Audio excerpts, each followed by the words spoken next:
తెలంగాణలోని ఉమ్మడి ఖమ్మం జిల్లా పత్తి రైతులు శాశ్వత మార్కెట్ వసతులు లేక నష్టాలను చవిచూస్తున్నారు.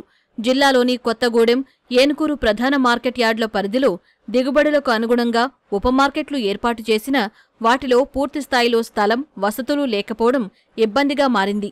ప్రైవేటు స్థలాల్లో మార్కెట్లు కొనసాగడంతో లీజుల కొర్రీలతో తరచూ మార్పులు చేయాల్సి వస్తోంది.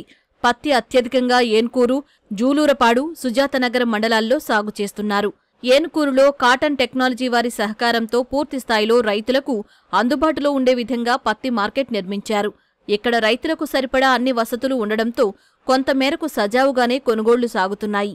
ఈ మార్కెట్ పరిధిలో ఉన్న జూలూరుపాడులో కూడా ఎక్కువ విస్తీర్ణంలో పత్తి సాగులో ఉంది. దీనికి తోడు భద్రాచలం, చర్ల, దుమ్ముగూడెం నుంచి ఇక్కడ పత్తి అమ్మడానికి రైతులు వస్తూ ఉంటారు. రైతుల కోరిక మేరకు 2018లో ఉప మార్కెట్ను ఏర్పాటు చేసి ఓ రైతుకు చెందిన 4 ఎకరాల స్థలంలో అప్పట్నుంచి కొనుగోళ్లు చేపడుతున్నారు. ఏటా 3 లక్షల క్వింటాళ్ల వరకు ఇక్కడ ఎగుమతులు కావడంతో ప్రభుత్వం జూలూరుపాడులోనే శాశ్వత మార్కెట్ ఏర్పాటుకు 15 ఎకరాల స్థలం కేటాయించారు. 5 ఎకరాలలో 5,000 మెట్రిక్ టన్నుల సామర్థ్యం గల గోదాములు నిర్మించారు. మిగిలిన 10 ఎకరాల గుట్ట ప్రాంతాన్ని చదును చేసి మార్కెట్ యార్డు ఏర్పాటు చేయాల్సి ఉండగా జాప్యం చేస్తున్నారు. ఈ ఏడాది లీజుకు ఇచ్చిన రైతు నిరాకరించి ఆ పొలంలో జామాయిలు సాగు చేశాడు. 2 నెలల్లో సీజన్ ఆరంభం కానుండటంతో లీజు స్థలం లేక ప్రభుత్వ స్థలం చదును చేయకపోవడంతో రైతులు ఆందోళన చెందుతున్నారు. జూలూరుపాడులో గత 2 దశాబ్దాల నుండి పత్తి కొనుగోలు కొనసాగుతూ ఉన్నాయి. కానీ ఇప్పుడు ప్రస్తుతం చూసుకున్నట్లయితే పత్తి మార్కెట్ లేదు అనేటువంటి వార్తలు వినస్తూ ఉన్నాయి. భద్రాద్రి కొత్తగూడెం లేదా ఉమ్మడి ఖమ్మం జిల్లాలోనే అత్యధిక విస్తీర్ణంలో పత్తి పంటను పండించేటువంటి మండలం జూలూరుపాడు మండలం. గతంలో ఇక్కడ ఉన్నటువంటి రైతులు పోరాట ఫలితంగా ఆనాడు 2008లో రాష్ట్ర ప్రభుత్వం శాశ్వత మార్కెట్ ఏర్పాటు చేస్తామని చెప్పి హామీ ఇచ్చి తదనంతరం మార్కెట్కు 10 ఎకరాల భూమిని కేటాయించారు.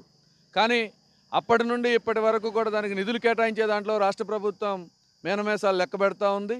ఇప్పటిదాకా ప్రైవేటు భూమిని లీజుకు తీసుకొని మార్కెట్ కొనసాగుతూ ఉన్నది. ఇప్పుడు ఆ ప్రైవేటు భూమి కూడా ఇచ్చేటువంటి పరిస్థితి లేదు.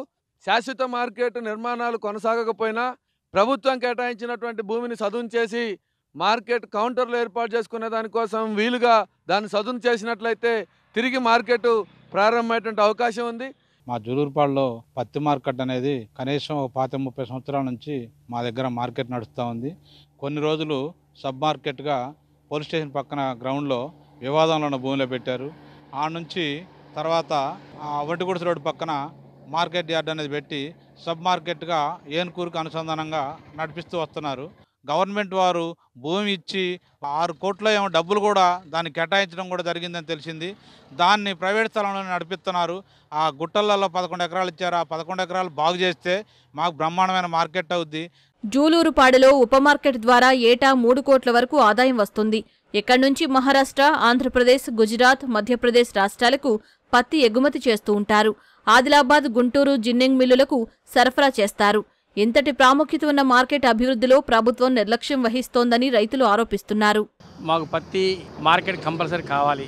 దాన్ని అక్కడ ఉన్న ల్యాండ్ని బాగు చేయించి దాన్ని శుభ్రం చేయించి ఎంఆర్ఓ గారు అందరూ కూడా అధికారాన్ని బాగు చేయించి మార్కెట్ నడిచేటట్టుగా పత్తి కూడా చేయాల్సిన బాధ్యత గవర్నమెంట్కి ఉంది. కాబట్టి ఆ ల్యాండ్ కూడా ఉంది. కాబట్టి ల్యాండ్ కూడా దాన్ని కొనాల్సిన అవసరం లేదు. ఇక్కడ పత్తి మార్కెట్ గత 10 సంవత్సరాల బట్టి మార్కెట్ నడుస్తుంది. గవర్నమెంట్ లీజుకి తీసుకొని నడిపిస్తున్నారు. ఆ లీజుకి ఇచ్చిన అతను పోయి దున్నుకొని ఆయన జామాయిలు పంట వేసుకున్నాడు. ఇప్పుడు మాకు ఇబ్బంది కలుగుతుంది. పత్తి మార్కెట్ లేకపోతే ఖమ్మం పోవాలంటే దూరం అవుతుంది. ఇక్కడ భద్రాచలం, వాజేడు, వెంకటాపురం, చర్ల నుంచి ఇటు సత్తుపల్లి, విఎం బంజార్ నుంచి, సందుగుండ నుంచి అన్ని మండలాల నుంచి ఇక్కడికే పత్తి వస్తుంది. ఇటు ఇల్లెందు నుంచి, కొత్తగూడెం నుంచి ఇక్కడికే చేరుతుంది. కాబట్టి కొన్ని 100 టన్నులు పత్తి ఇక్కడే ఇస్తున్నారు లారీ. అలాంటిది మార్కెట్ లేకుండా మాకు ఇప్పుడు బయటికి పోవాలంటే ఇబ్బంది. ఖమ్మం పోలేము, అమ్ముకోలేము. ఇవాళ అరకొర పంటలు పండుతున్నాయి. ఈ పంటలకు రేట్లు ఉండలేదు. భద్రాచలం నుంచి వచ్చేవాళ్ళు ఇక్కడికి రావటమే ఇంత దూరం అయితే మళ్ళీ అంత దూరం వెళ్ళాలంటే ఖమ్మం వెళ్ళలేరు. కాబట్టి మాకు ఇక్కడ మార్కెట్ ఆ గుట్టలేమటి గవర్నమెంట్ ల్యాండ్ ఉంది. ఆ గుట్టలన్నీ బాగు చేసి మార్కెట్కు ఉపయోగిస్తే బాగుంటుందని కోరుకుంటున్నాం. అధికారులు చొరవ చూపి ఈ ప్రాంత రైతులకు మార్కెట్ సదుపాయం కల్పించాలని, నిర్మాణాలు పూర్తయ్యే వరకు రాబోయే సీజన్కు గాను ప్రభుత్వం కేటాయించిన స్థలం చదును చేయించాలని రైతులు కోరుతున్నారు.